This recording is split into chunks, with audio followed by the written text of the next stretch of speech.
Gobble Til Ya Wobble. Isn't that so funny? It's all the latest craze over on my Facebook page, and I made mine during last week's quilt retreat. Let's take a look.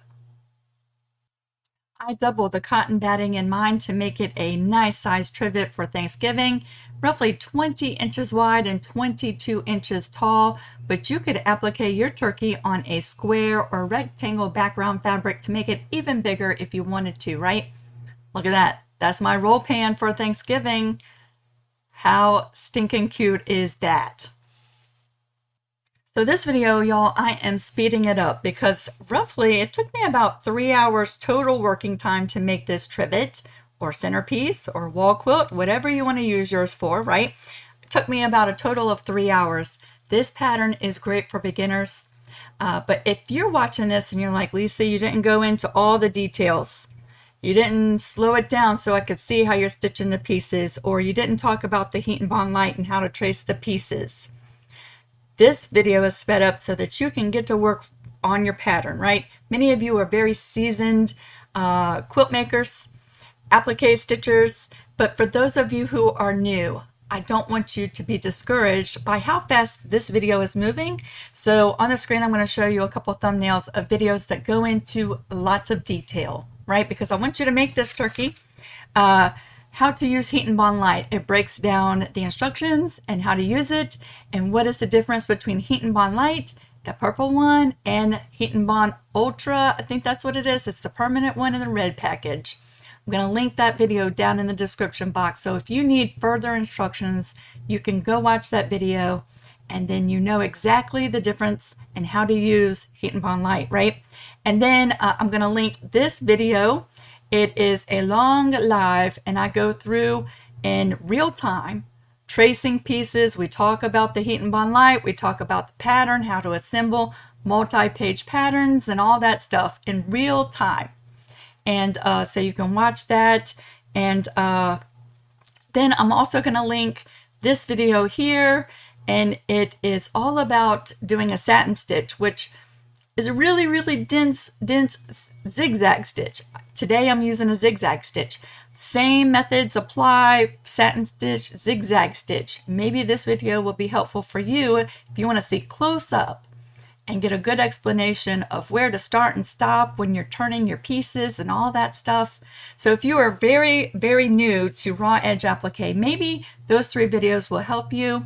And then this one, we're just going to guide right through and make this project start to finish, but it will be sped up. Okay, are you ready to get started? Let's go. We're going to get started here. I've already taped together my pattern. It is 1, 2, 3, 4, 5, 6, 7, 8, 9 pages on the PDF, right? Now I'm going to show you what I like to do with my big patterns that have lots of different pieces, right?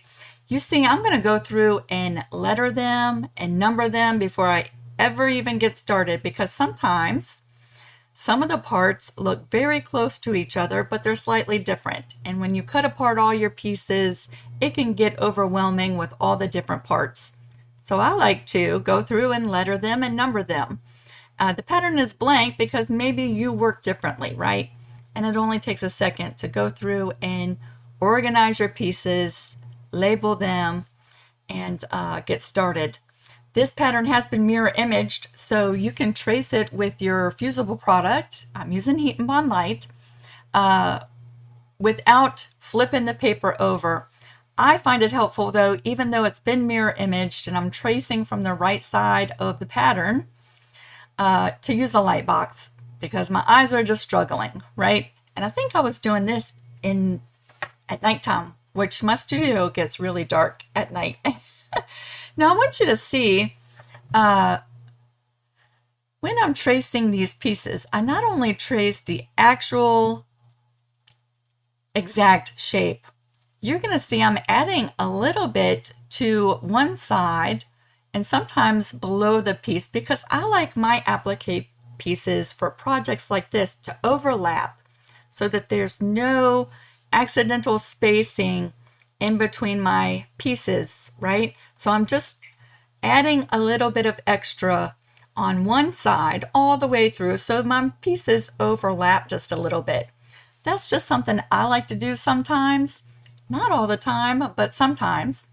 And that might be something that maybe you want to give a try, right? So when I'm adding the little bit extra sliver, that's what I'm doing in what you see here. So the first thing I'm going to do is go and trace all the parts, right? And then I'm going to separate them from like the big feathers, the wing feathers, and sort of group everything together.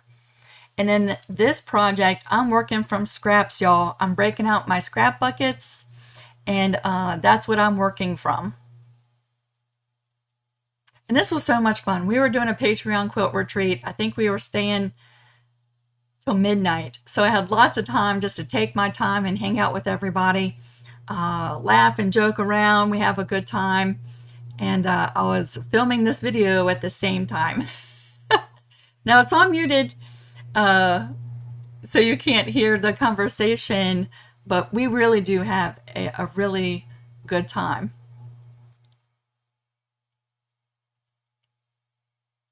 Now, y'all, usually I include SVGs with my patterns, but can you see the size of those tail feathers?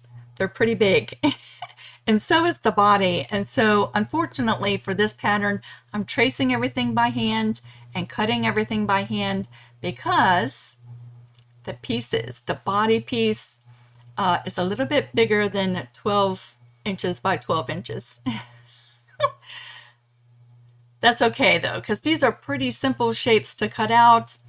And sometimes don't you think it's just as fast to trace simple shapes than it is to separate the SVGs, transfer them over one at a time, bond your fabric, load it on the mat, even though it cuts it out perfectly for you. With simple shapes, I don't really mind tracing things out and cutting them by hand.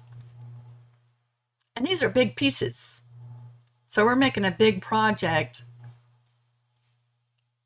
I want to say minimal work. It's not really hard, detailed, fussy cutting. Do you know what I mean? Pretty simple shapes. So here you just see me separating all my pieces into groups like what you see here on the screen. And now I'm going to start fusing all my pieces to the wrong side of my fabrics. In some fabrics like this one, you can't really tell. I mean, I can tell in person, seeing it up close, the wrong side and the right side, but we're fusing our traced and cut out shapes on the back side of the fabric. Now, when I cut out my shapes, I allow a little bit of an allowance around the actual shape. And once it's fused on the fabric, then I actually cut it out on the traced line. So I'll go through and trace these shapes. And I think I'm going to fast forward this part so we're not here for a really long time.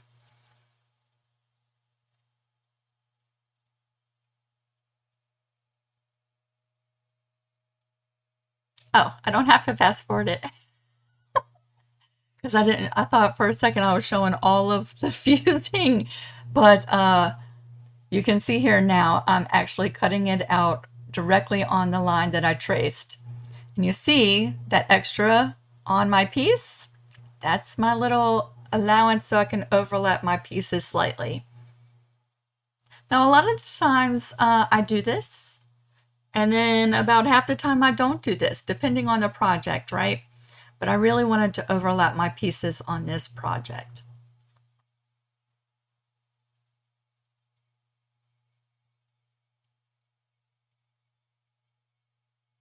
Now, I like using my big long scissors, especially when the pieces are really big.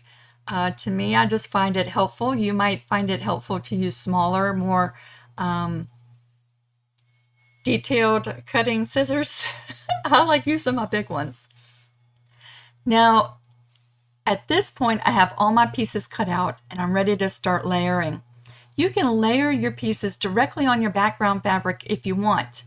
You're going to see here I'm using my big light pad and a silicone mat. And I have taken that pattern that is mirror imaged and I've flipped it over so that it shines through the light pad and the silicone mat with the right side facing up, right? Not the mirror imaged. And I can actually prefuse all of my pieces right here on my silicone mat. And once they're cooled off, I'm going to lift that whole entire turkey up as one applique piece instead of multiple, lots and lots and lots of pieces, right? And that way I'm able to actually use the pattern as a placement guide.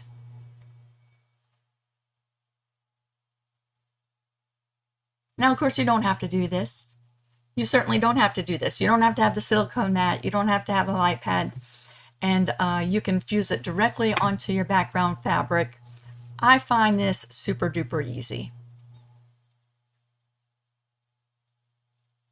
So I have the body of the turkey all fused together, and I'm going to have to do some rearranging and shifting of the silicone mat because even the turkey is bigger than this gigantic silicone mat that I have. So I'm going to have to shift some things around, but I wanted to get all my feathers lined up in the order that they're going to be fused, right? Because I am overlapping my pieces. So I'm just getting them in order. I love the patchwork look on this. And some of the fabrics are old and vintage. Some of them are newer, like the body of the turkey. I got that from Marshall Dry Goods, y'all. If you haven't checked out Marshall Dry Goods for fabric, you might want to give them, look them up on the internet and check out their website. I'm not affiliated with them. I'm just a loyal customer and I love getting some fabrics from there. But some of these fabrics are vintage and have been in my stash for years and years.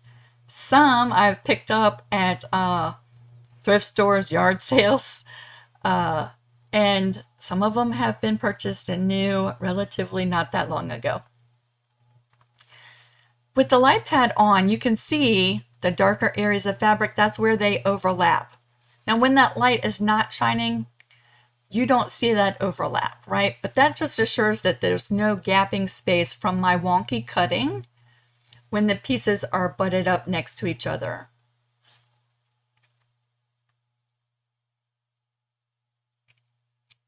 You can see I'm just having to shift everything around because of the size of this turkey. But the pattern acts as a placement guide, and I can just easily, even shifting things around, move around and line things back up.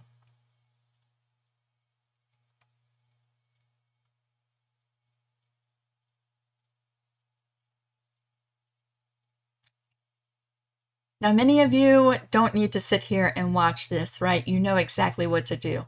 But don't you just love watching the creative process? Even if you know exactly how to make this and you don't need instructions, you don't need them written, you don't need a video tutorial, don't you just love watching the process of something like this come together? So here's my turkey all fused together. So it's gone from lots of pieces to one applique shape that I can put on a background fabric. Now I find that super, super easy, right? Now I fused the little wing feather onto my pattern page that was hanging off the silicone mat. So you'll see I'm going to use a glue stick and re-stick it back down. I wasn't paying real close attention because I was too busy laughing and joking around with everybody on the Zoom. So there is that. Let me turn this off.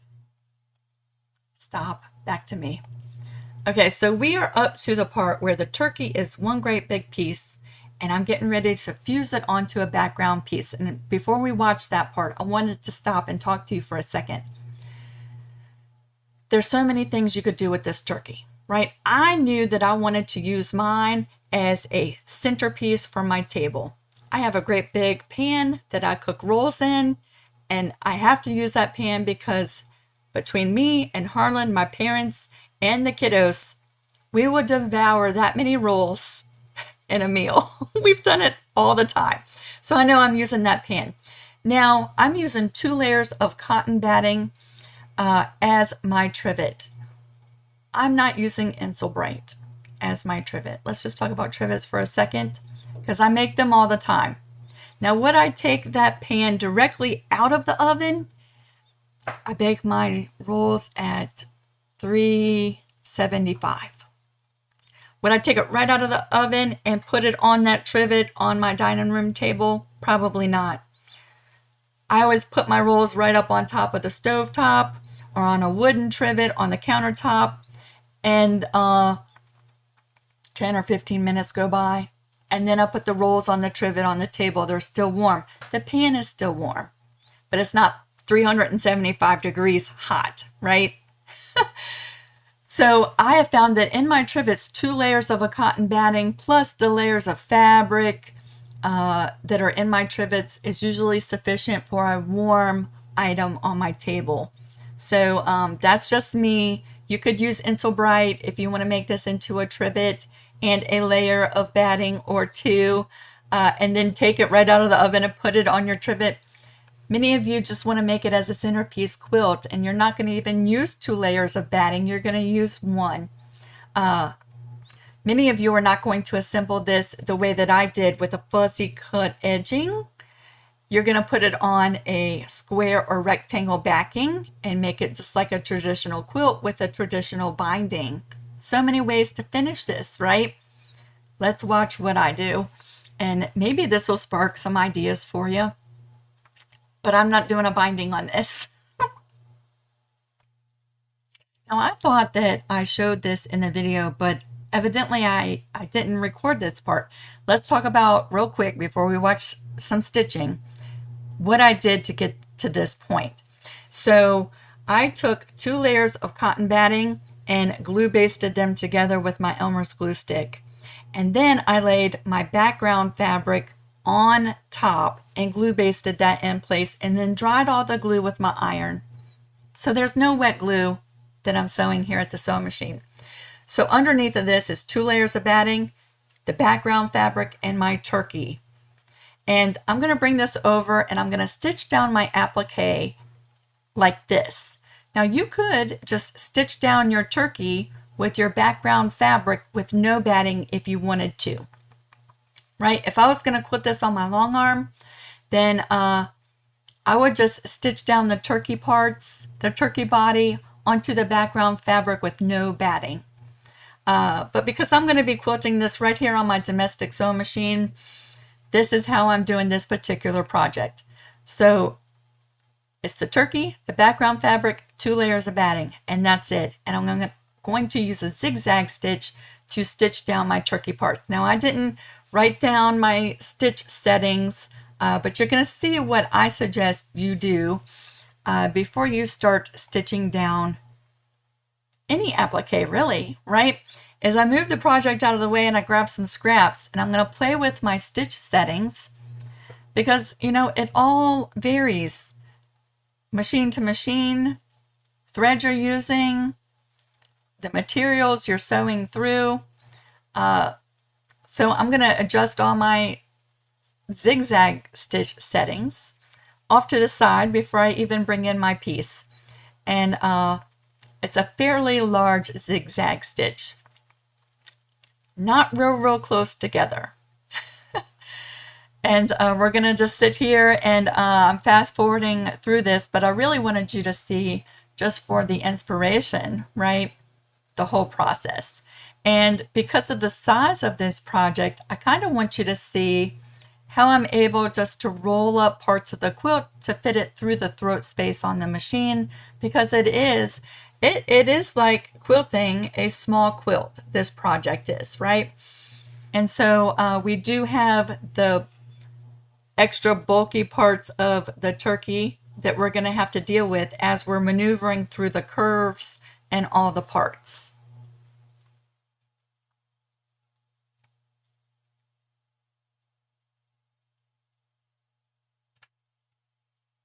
Like I said, the whole project, start to finish, I would say, if I were to add up all the time, took me about 3 hours. And I was really just taking my time. I think if I really was, focused and went to work and, was determined that time was, an issue, I could have done it faster. But I was leisurely making this and then just enjoying the process. So about 3 hours.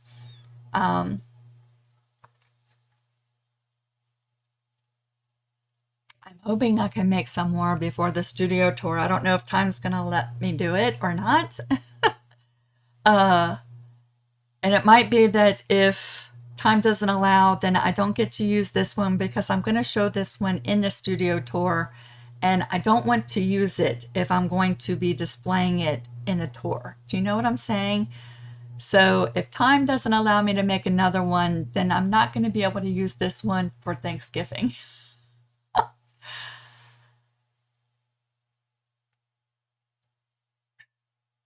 So I don't really know that there's a right or a wrong place to start sewing down your pieces, but you're going to see that I started with my tail feathers. And I sewed that first because they tuck up underneath the body, right? So I did start with those first, and I started on one side and worked my way to the other. Now I'm going to do the little wing feathers because they tuck up underneath of the wing. So I always like to start sewing down my pieces from the very bottom layer up to the top.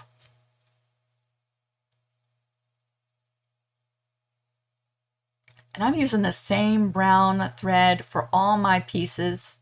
And in some fabrics it blends in, and in some fabrics like this one it kind of sticks out, but I love the charm of the brown thread on this piece.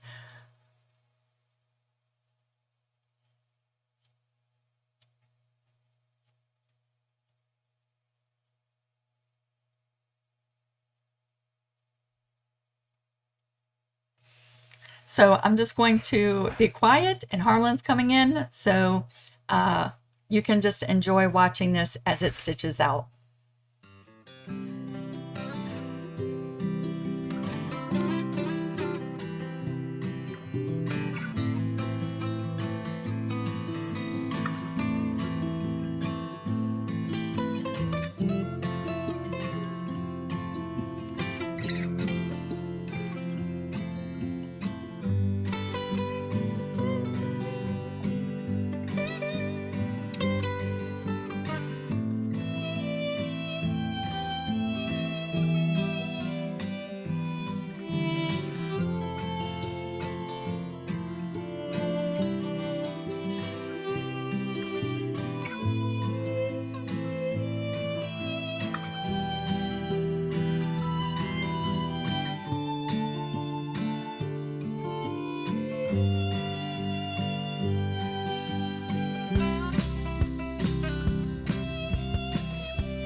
Now, once I stitched down all the turkey parts, here is what I have. And you can see in the full view now the size of the background fabric that I used.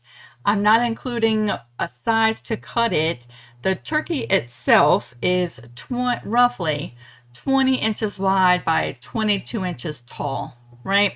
So you could make your background a lot bigger than the turkey, giving yourself lots of extra space on the sides and the top and bottom of the turkey. You could make it more narrow like what I've done here, and I've made mine more narrow because I've decided that I want my trivet to have a basic shape of this trivet, right? Instead of being rectangle or square, I'm going to layer this with a backing fabric with the right side facing my turkey, and I'm going to pin this all in place, and I'm going to sew around the turkey. Okay, so this is how I finished mine. So here's my background fabric. Now I'm using a solid, so it's hard to see, but you would lay it right side facing the turkey. And now if I flip it over to the batting side, I can clearly see the shape of my applique, right? And I'm going to add some pins on this side, because on this side I can see where to sew around this applique shape. So I'm just using some pins, and I'm going to bring it to the sewing machine, and I'm going to leave an opening towards the bottom of the turkey. And I'm just eyeballing this, roughly about an inch, inch and a half around the turkey shape with a straight stitch. And I'm just going to go right around and follow that shape, trying not to give really sharp like V shapes into all the curves, you know, so that my trivet lays nice and flat. I'm kind of try to give it the shapes without it being too sharp down in those valleys. Now you might find it helpful, instead of eyeballing it like I am, to take like a marker or something and mark your shape and then follow that line as you're sewing all the way around, if you decide to finish it like this. So now all I have to do is go through and trim all the extra batting and fabric away, and I'm going to do that really close to my stitch line. Just being careful not to cut those stitches. And in some of the sharper valley sections where the curve goes in to a point, I'm going to take my scissors and snip those small little seam allowances just a couple of times. Now I'm leaving extra fabric right where that opening is going to be. That just helps me tuck it up inside and give it a little bit of a cleaner finish where the opening is going to be.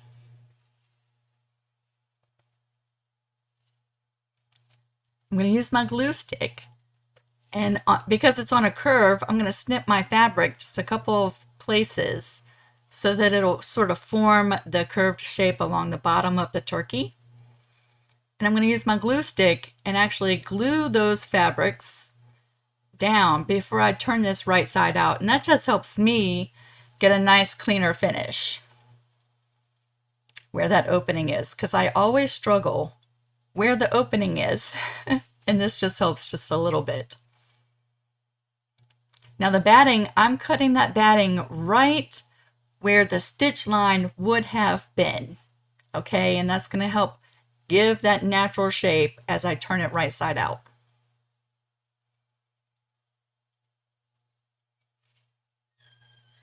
And I'm going to go through and snip the little valley sections.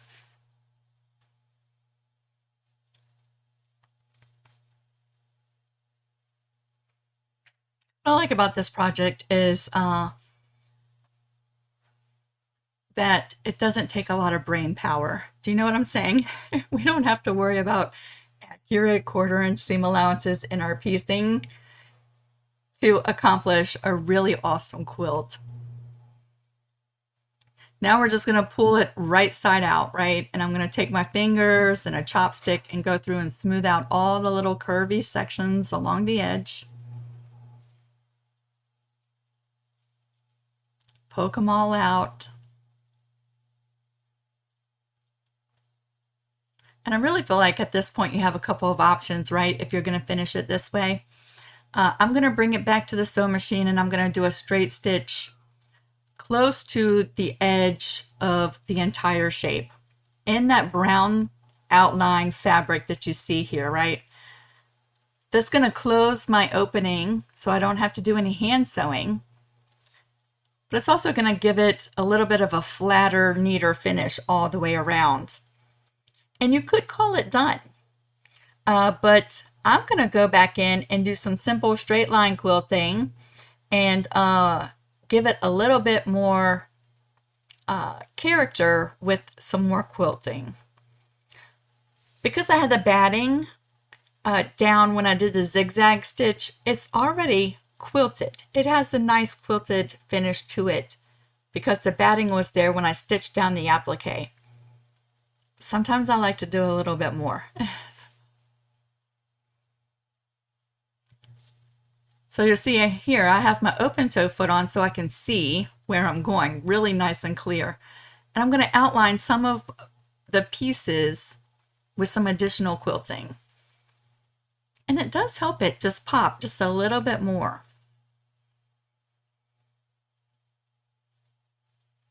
Because the pieces are bigger and the back fabric is just floating down there, I really feel like this additional quilting will help anchor that back fabric. So when you wash this, if you're using it as a trivet, eventually you're going to want to wash it. The back fabric is still going to lay nice and flat by doing this extra, just some straight line quilting.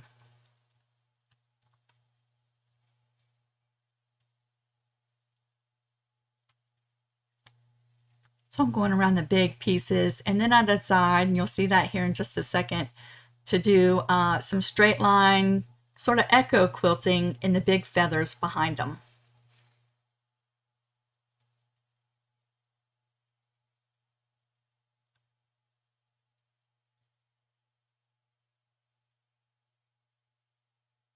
And you'll see I'm not cutting my threads between each one of the feathers. I'm just traveling right along the edge of the body of the turkey, or his head or his beak. I'm just traveling right along that from one feather to the next.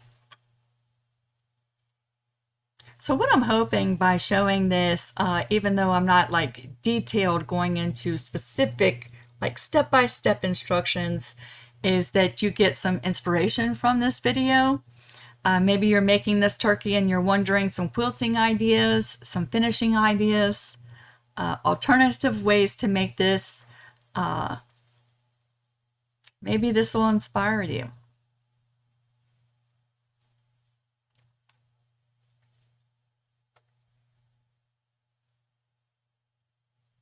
Like I said, I'm really hoping that I have enough time to make at least one more of these turkeys so I can keep this one right here. I made him specifically big enough for my roll pan. It would be a pity not to be able to use it. Do you know what I'm saying? But I hung this turkey up on my little display wall for the studio tour just to see what it would look like, and it looks phenomenal there. So yeah. So there he is, all quilted up. And then I thought, well, I'm going to put on my free motion foot. And I'm going to do a simple meandering in the body section and just anchor that down. I don't want it super flat, but I like the definition of a little bit of quilting and sort of the texture of that in the body section. So that's what I did. And there we go. Let's come back here. So there we go. There is my turkey from start to finish. That's how I made it. And if you make one of these, I would love to see pictures of yours over on the Creative Crew. Share your turkeys over there. We would all love to see your color choices, your fabric choices.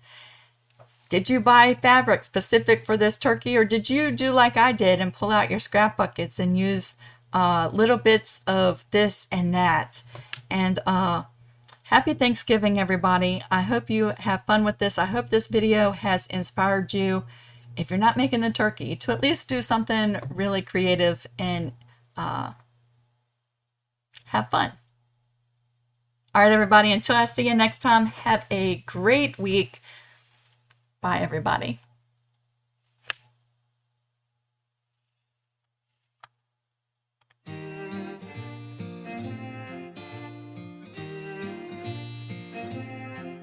In the quiet of the evening light, with needles dancing, stitching inside each patch a story.